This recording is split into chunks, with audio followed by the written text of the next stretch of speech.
In the heart of Dubai, where glass towers reached for the heavens like modern prayers, the Alfalasi name carried respect but not awe.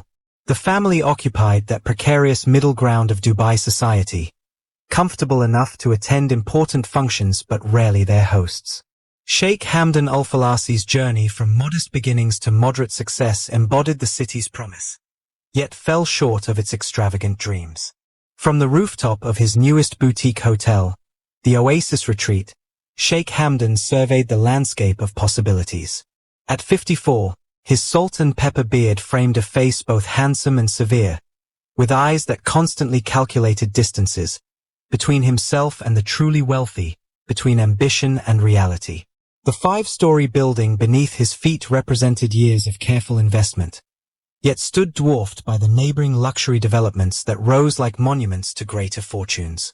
The opening celebration scheduled for that evening would be pleasant but not lavish, covered by local business pages but not society columns.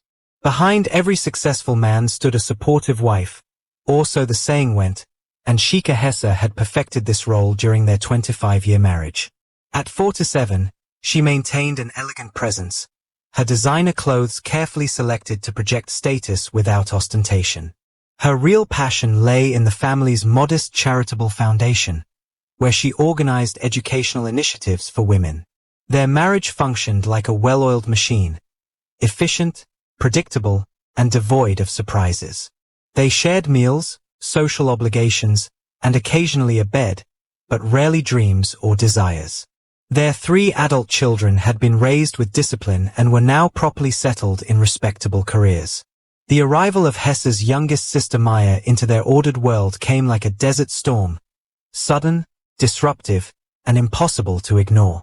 Fresh from completing her business degree in New York, Maya represented everything modern Dubai aspired to be: cosmopolitan, confident, and unapologetically ambitious. At 22, she navigated social media with the ease of her generation, her Instagram showcasing a life balanced between respectable family photos and stylish global adventures. Her laugh came easily, her opinions even more so. The evening of the hotel opening, Maya arrived fashionably late, drawing eyes not through extravagance but authenticity. Her modest yet fashionable dress adhered to cultural expectations while somehow making everyone else look slightly outdated. Sheikh Hamen noticed her immediately, not merely as his sister-in-law but as something foreign and fascinating in his carefully constructed world.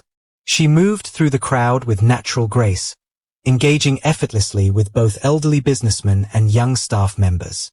During dinner, as Hamen was explaining his conservative business approach to a table of potential investors, Maya's voice carried from across the room. She was describing social media strategies and digital experiences that could transform boutique properties into destinations. The investors at Hamen's table shifted their attention, smiling indulgently at the enthusiastic young woman. But Hamen did not smile. He listened. For the first time in years, he heard something genuinely new. Later that evening, as the celebration wound down, Hamen found himself seeking Maya out. They stood on the hotel's modest terrace, overlooking the city's spectacular skyline. Dubai glittered before them like a jewelry box filled with other men's treasures. When Hamen mentioned his struggle with attracting younger clientele, Maya outlined simple solutions with such clarity that it made his extensive team of advisors seem suddenly obsolete. Her understanding of what motivated her generation, experiences over luxury, authenticity over opulence, opened doors in Hamen's mind that had long remained shut. The following week, Hamen requested Maya's presence at a business meeting. His older advisors presented traditional marketing approaches, their PowerPoint slides as dusty as their ideas. When Hamen invited Maya to share her thoughts, the room's temperature seemed to change. She spoke of creating immersive cultural experiences, leveraging influencer partnerships, developing signature elements that would photograph well for social platforms. The older men nodded politely, skepticism evident in their crossed arms. But Hamen saw opportunity where they saw risk. Over the next month, Hamen found increasingly frequent reasons to seek Maya's counsel. What began as occasional emails evolved into regular meetings in his modest office. He watched her fingers move across her laptop with mesmerizing efficiency, creating mock-ups of campaigns that showcased his properties in ways he'd never imagined. Gradually, he began implementing her suggestions. First small changes to their website, then a redesigned guest experience program. When occupancy rates increased by 15%, Hamen gave Maya full credit at the family dinner table, watching with unexamined pleasure as her face lit up with pride. The dynamic between them shifted subtly with each interaction. Hamen began anticipating their meetings with an eagerness that puzzled him. He found himself checking his appearance before she arrived, trimming his beard more carefully, selecting his colognes with greater attention. At night, he scrolled through her Instagram posts, studying her life through carefully filtered images, noting the books on her shelves, the cafes she frequented, the quotes she found meaningful. He told himself this was market research, understanding the younger generation. He told himself many things. For her part, Maya seemed genuinely interested in his journey, asking questions about how he'd built his business in the early days when Dubai was still finding its identity. Unlike others her age, she listened to his experiences with respect, finding lessons rather than outdated thinking. She treated him not as her older sister's husband but as a businessman with valuable perspectives. This recognition awoke something dormant in Hamen, a hunger for admiration he hadn't realized he'd been starving for. During a family gathering celebrating Hesse's birthday, Hamen found his gaze repeatedly drawn to Maya across the room. The way she gestured when excited, the genuine warmth of her smile, the intellectual sharpness behind her questions. Beside him sat Hesse, dignified and familiar, engaged in predictable conversation about community initiatives. The contrast struck Hamen with unexpected force. That night, lying awake beside his sleeping wife, Sheikh Hamen acknowledged a dangerous truth. He was developing feelings for Maya that extended far beyond professional respect or familial affection. What Hamen couldn't yet see was how this attraction was already transforming into obsession, how his admiration was hardening into need. The middle-aged businessman who had always prided himself on self-control now checked his phone compulsively for messages from Maya, rearranged important meetings to accommodate her schedule, and found himself dreaming of her with unsettling frequency. The foundations of his carefully ordered world had begun to shift, setting in motion events that would eventually shatter multiple lives and leave behind nothing but regret and ruin. The weeks following Hesse's birthday celebration saw Hamen crafting elaborate reasons to seek Maya's counsel. What began as weekly meetings evolved into daily consultations, his calendar mysteriously clearing whenever she was available. His office, once a sanctuary of traditional business practices, now frequently hosted their late-night strategy sessions. The space transformed when she entered it, her perfume lingering hours after she'd gone, her coffee cup remaining unwashed on his desk like a relic. Maya's digital marketing campaign for the Oasis retreat exceeded all expectations, attracting a younger clientele who posted endless photos of the property's newly designed Instagram corners. Occupancy rates climbed steadily. At family gatherings, Hesse proudly mentioned her sister's contribution to the family business, unaware of how her husband's eyes followed Maya's every movement, how he leaned imperceptibly closer whenever she spoke. Their older children noticed their father's newfound energy but attributed it to business success rather than infatuation. For Hamen, these meetings became the center of his existence. He memorized the pattern of Maya's speech, the particular way she tucked hair behind her ear when concentrating, the subtle variations in her perfume. He found himself purchasing expensive fountain pens simply to watch her hands as she used them to sketch concepts. His fascination with her youth wasn't merely physical, though that undercurrent pulsed strongly, but extended to her worldview, so unburdened by the compromises and disappointments that had accumulated throughout his life. Maya's feelings remained more complex. The attention from a powerful older man flattered her, especially one who implemented her ideas when others her age struggled to be taken seriously. She recognized the inappropriate undercurrent in his gaze but rationalized their connection as mentorship with mutual benefits. The boundaries between them remained professional, if increasingly thin, hands occasionally brushing over documents, conversations extending into personal territories before retreating to safer ground. When the Oasis retreat won a regional award for Most Innovative Boutique Hotel Experience, Hamen insisted on celebrating privately with Maya. They sat in his office after hours, expensive champagne in coffee mugs to maintain the pretense of a casual work meeting. As midnight approached and the bottle emptied, Hamen's usually careful words flowed more freely. He spoke of opportunities beyond Dubai, properties they could develop together, his voice caressing the word partnership with unmistakable meaning. Maya's laughter came easily that night, her guard lowered by success and champagne. Neither mentioned Hesse's absence from this celebration. The line between them remained uncrossed but thinned dangerously. The following week, Hamen invited Maya to visit Alsaf, a struggling beachfront property away from the main tourist districts. They drove together in his modest Mercedes, the confined space charged with unspoken tension. The coastal road stretched before them, the radio playing softly between uncomfortable silences and overly careful conversation. The property itself stood in beautiful isolation, a small hotel with fading charm and spectacular sunset views. As they walked through empty hallways, Hamen described his vision for revitalization with uncharacteristic passion. On the deserted beach, with waves erasing their footprints, he revealed deeper insecurities. His voice softened as he confessed his struggles competing with younger, wealthier developers, the constant pressure to maintain relevance in a city that worshipped the new and spectacular. For the first time, he spoke of feeling trapped between traditional values and modern demands.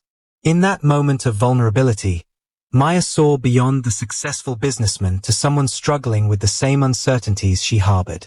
Her hand found his arm in a gesture of comfort that lingered too long.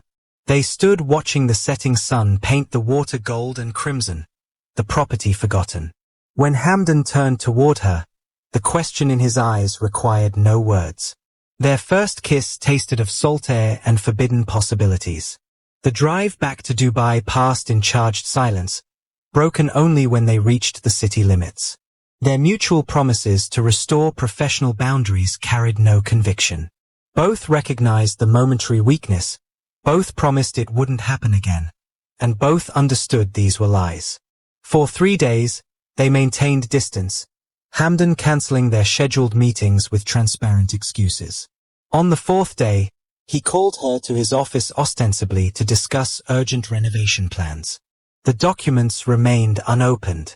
Their second kiss carried none of the hesitation of the first, the office door locked behind them.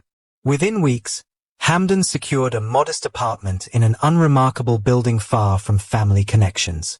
The space contained nothing personal, generic furniture, blank walls, yet became the center of his emotional life. Every message from Maya triggered a physiological response, pulse quickening, palms dampening, a teenager's reaction in a middle-aged body.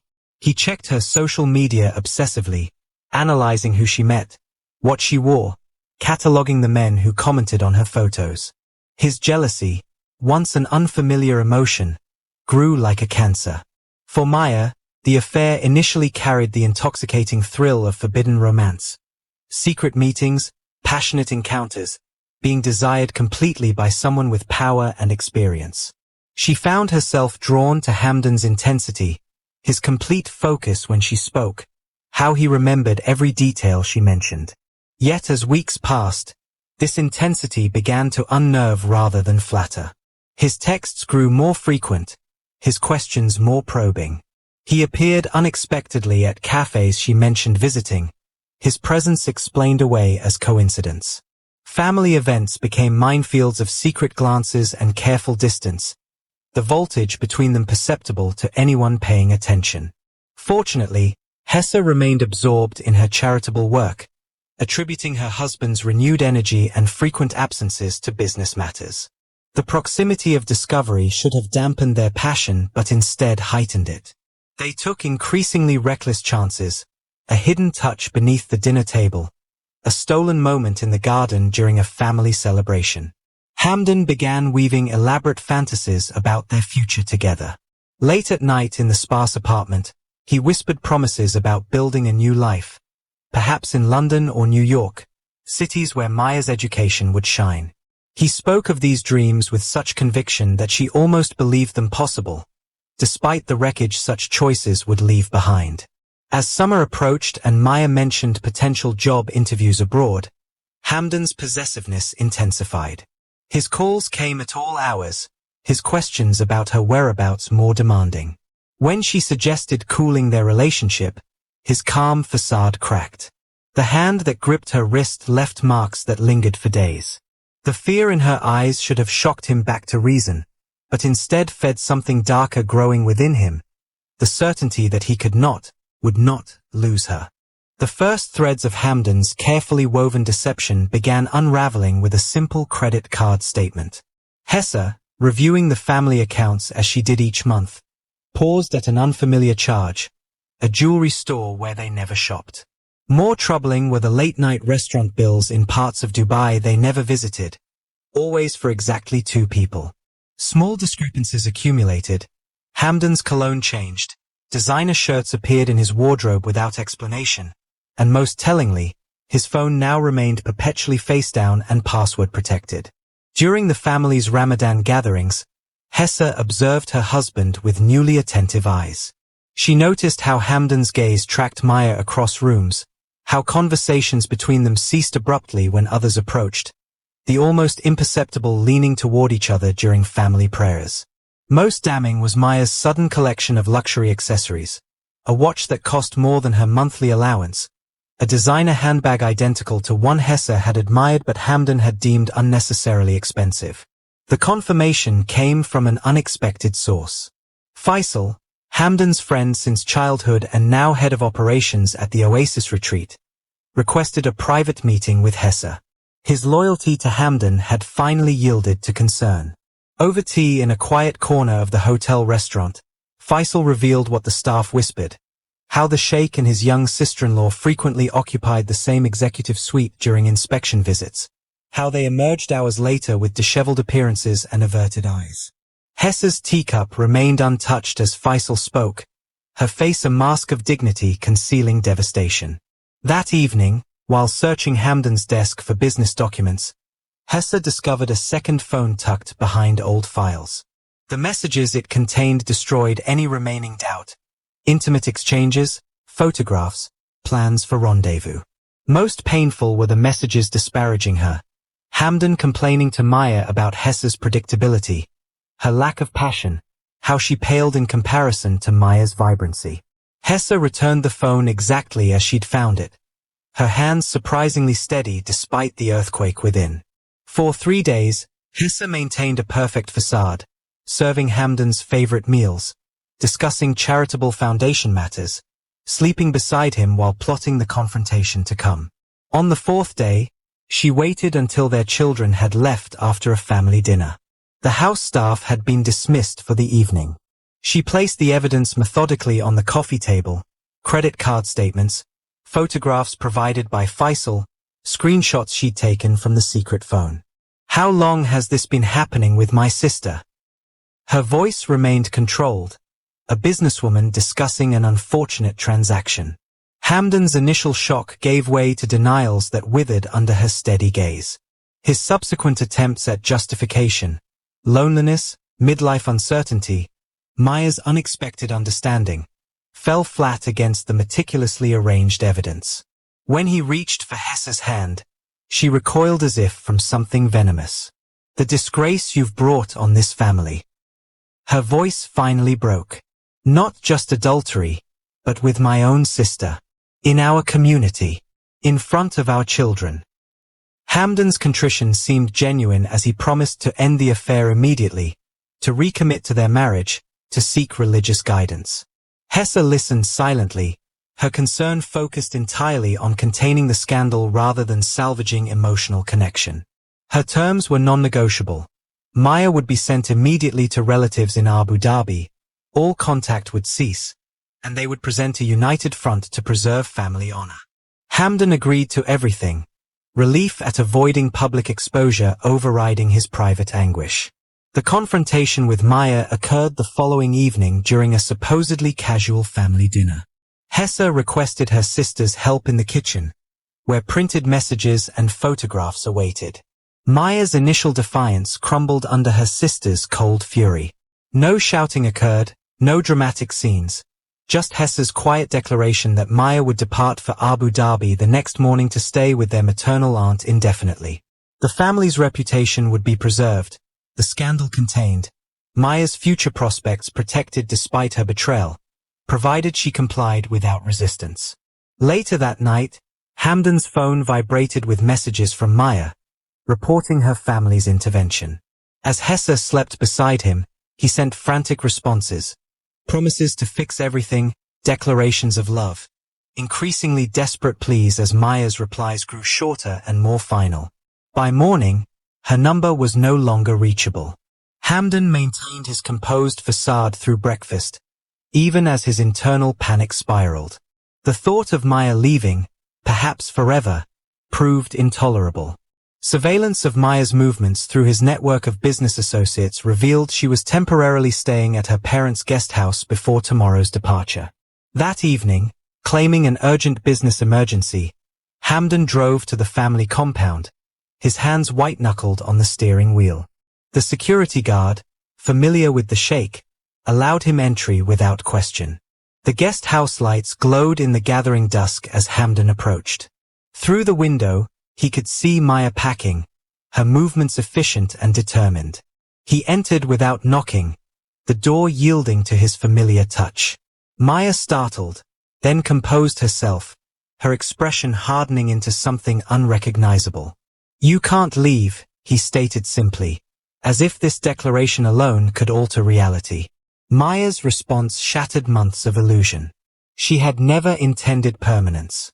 Their relationship had served its purpose, providing business connections, experience, a stepping stone to greater opportunities abroad. The feelings he believed they shared had been primarily his own, magnified by obsession and midlife desperation. Her ambition had always been her true compass, and now it pointed away from the complications he represented. As Maya spoke, something broke inside Hamdan.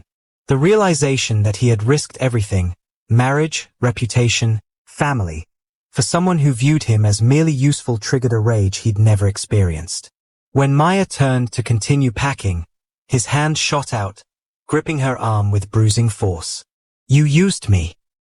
His voice emerged as a stranger's, low and dangerous. Maya's attempt to pull away only tightened his grip. Her expression shifted from determination to the first flickers of fear as she recognized something unhinged in his eyes. When she tried to reach for her phone, the struggle intensified. Hamdan's greater strength pushed her backward, her resistance fueling his anger. Neither noticed how close they'd moved to the marble-topped side table until Maya's head struck its corner with a sickening sound. The sudden silence felt absolute. Maya crumpled to the floor, a crimson stain spreading across the cream-colored marble. Hamdan fell to his knees beside her, desperate fingers seeking a pulse, finding nothing. His hoarse whispers for her to wake up received no answer. The man who had carefully built a respectable life over decades stared at his trembling hands, now instruments of destruction, as the full horror of what he'd done engulfed him like a desert sandstorm, suffocating and inescapable. Time fractured for Hamdan in the moments after Maya fell. His businessman's mind, the part that had navigated decades of challenges, took control while his emotions retreated into shock. He carefully rearranged the scene, overturning a small table, creating the impression of a stumble in the dark. He wiped surfaces clean of fingerprints, removed the second teacup, and positioned Maya's body at a more plausible angle for someone who had fallen accidentally. Blood stained his shirt cuff. He rolled it up meticulously, hands trembling despite his methodical actions. Outside in his car, Hamdan called the only person he trusted. Faisal answered on the third ring, his voice sleep-heavy until he heard the barely controlled panic in his friend's words. The confession poured out, the affair, the confrontation, the terrible accident that wasn't entirely accidental. Faisal's silence afterward stretched painfully before he finally agreed to help sanitize any connections between Hamen and the guest house. Not to assist in covering the death that had gone beyond what even friendship could bear, but to obscure the affair that preceded it. By dawn, a household servant discovered Maya's body while bringing morning tea. Her screams shattered the compound's quiet, bringing family members running. Hamen received the call at home, Hesse watching his performance of shock with eyes that revealed nothing of her suspicions. He insisted on accompanying her to her parents' house, maintaining his role as supportive brother-in-law, his grief appearing genuine to everyone except his wife. Detective Karim Nazari arrived at the scene by mid-morning. At 42, Nazari had built a reputation for thoroughness despite his lack of political connections. The son of a taxi driver, he'd risen through police ranks through intelligence rather than influence. His inexpensive suit and modest Toyota contrasted sharply with the luxury surrounding the death scene, but his quiet authority silenced even the most privileged witnesses. Initially, the case presented as straightforward: a young woman alone, perhaps disoriented in the night, suffering a tragic fall. The family's insistence on minimal investigation raised no immediate flags. Privacy concerns were common among prominent families. The Alfalasi clan closed ranks impressively, presenting a united narrative that revealed nothing of the turmoil beneath. Hamen expressed appropriate grief while subtly emphasizing Maya's occasionally careless nature. Hesse maintained dignified silence, her composure interpreted as cultural stoicism rather than calculated restraint. Yet something about the scene troubled Nazari. The blood spatter pattern suggested a force beyond a simple fall. The overturned furniture appeared arranged rather than chaotically disrupted. Most telling was the absence of Maya's phone. A young woman perpetually connected would unlikely navigate a dark room without its light. As Nazari conducted his preliminary examination, he noticed Hamen's excessive attention to the detective's observations, his questions too specific about investigation procedures. Over subsequent days, Nazari methodically built his case despite subtle obstruction. A senior officer suggested expediting the death certificate as accidental to accommodate the prominent family. The medical examiner faced similar pressure to minimize findings. Yet Nazari persisted, his modest background making him immune to social intimidation. He had nothing to lose by pursuing truth. The evidence accumulated gradually. A second teacup discovered behind a curtain, bearing traces of male pattern DNA. Furniture positioned inconsistently with a solitary fall. Most damning was the gardener's testimony, reluctantly given after repeated interviews, that he'd observed Sheikh Hamen's Mercedes entering the compound that evening, long after business hours would justify such a visit. Digital evidence proved harder to obtain but ultimately more revealing.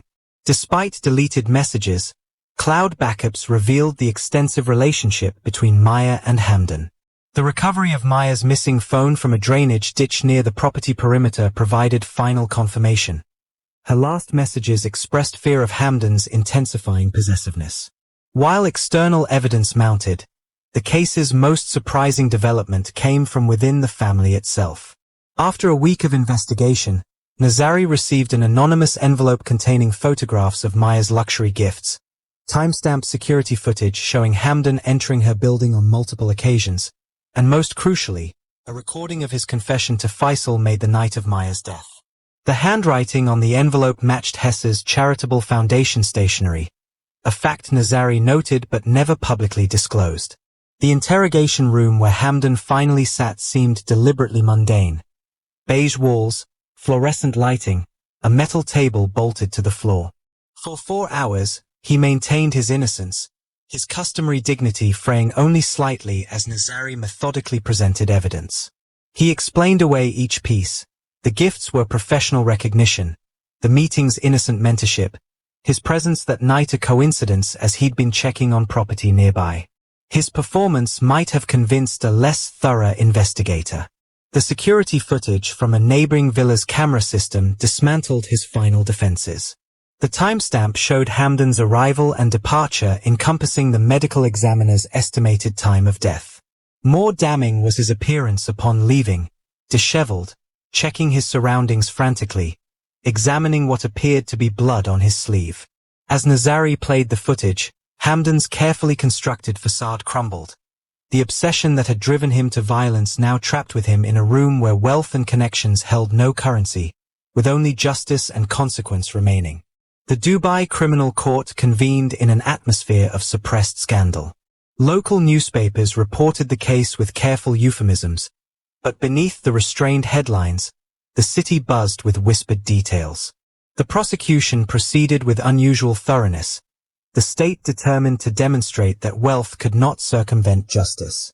The normally private Alfalasi family found their name featured in court reports, their business dealings suddenly subject to public scrutiny. Prosecutor Layla Mahmood built her case methodically. The physical evidence, blood spatter analysis, fingerprints, DNA, formed her foundation. Digital records of messages between Hamen and Maya revealed the progression from professional mentorship to obsessive relationship. Most damaging were the voice recordings of Hamen's call to Faisal, captured by Hesse's hidden device the night of Maya's death. The courtroom fell silent as his panicked confession played, his distinguished reputation dissolving with each desperate word. Witnesses delivered testimonies that assembled a comprehensive portrait of a man consumed by inappropriate desire. Hotel staff described furtive meetings in executive suites. Family drivers recounted suspicious destination instructions. Faisal, compelled by subpoena, confirmed Hamen's confession with visible reluctance, friendship yielding to legal obligation. Each testimony added another dimension to the prosecution's narrative of obsession, rejection, and fatal rage. Hesse's testimony proved most devastating. She spoke with quiet dignity about discovering the affair, confronting both parties, and arranging Maya's departure to Abu Dhabi. Her description of Hamen's behavior in the days before Maya's death, his agitation, his secretive phone calls, his unexplained absence the night of the incident, left little doubt about his involvement. The court noted how she never met her husband's eyes throughout her testimony. Hamen maintained his composure initially, dressed in an expensive but subdued suit, his responses measured and respectful. He admitted the affair but insisted Maya's death was a tragic accident during an emotional conversation. For 3 days, he withstood cross-examination with the same discipline that had built his business empire.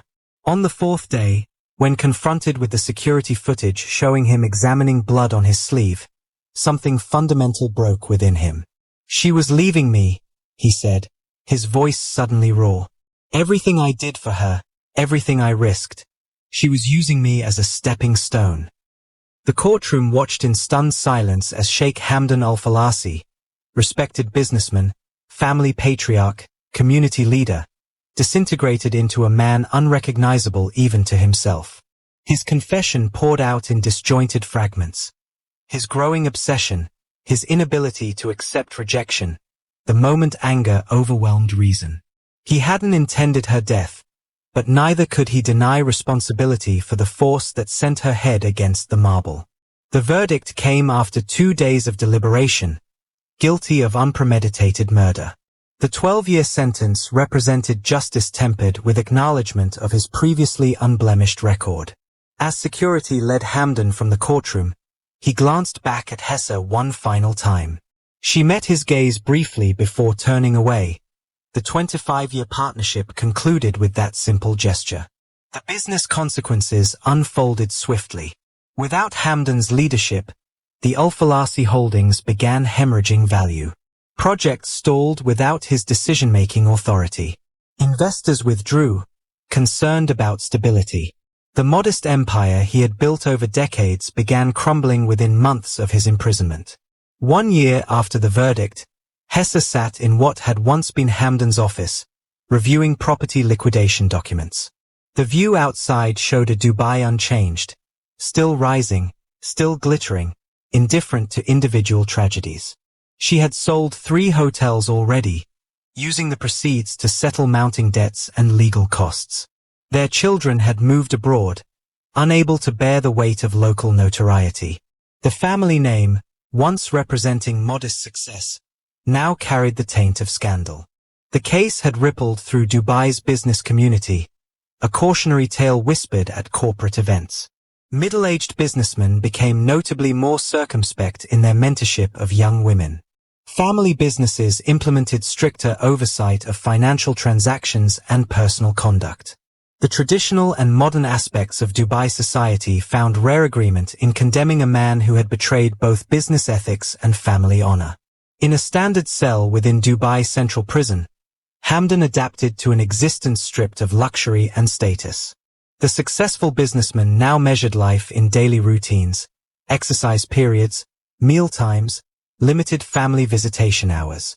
He wrote letters constantly, carefully crafted apologies to Hesse, to his children, to Maya's parents. These remained unsent, accumulating in a drawer like evidence of a parallel life where atonement might be possible. During sleepless nights, Hamen retraced the progression of his downfall. Not from the moment of violence, that had merely been the culmination, but from the first inappropriate thought, the first deliberate creation of private moments, the first small compromises of integrity that had paved the way for larger failures. The man who had always calculated business risks with precision had somehow failed to recognize the true cost of forbidden desire until the price became catastrophically apparent. On the coastal road where Hamen had once driven Maya to the beachfront property, construction vehicles now surrounded the oasis retreat. The hotel where their relationship began was being demolished, its modest ambitions giving way to a luxury development by one of the major corporations that had acquired the Alfalasi properties. Workers removed the sign bearing the family name, erasing another visible reminder of the dynasty's presence in the city. As the building came down, longtime residents recalled the promising businessman who had once greeted guests personally, the respected sheikh who had contributed to community initiatives, the family man whose midlife obsession had destroyed everything he spent decades building. Nothing remained of his legacy except this cautionary narrative, how desire unchecked by wisdom or restraint could transform ambition into oblivion, leaving behind only wreckage where dreams once stood.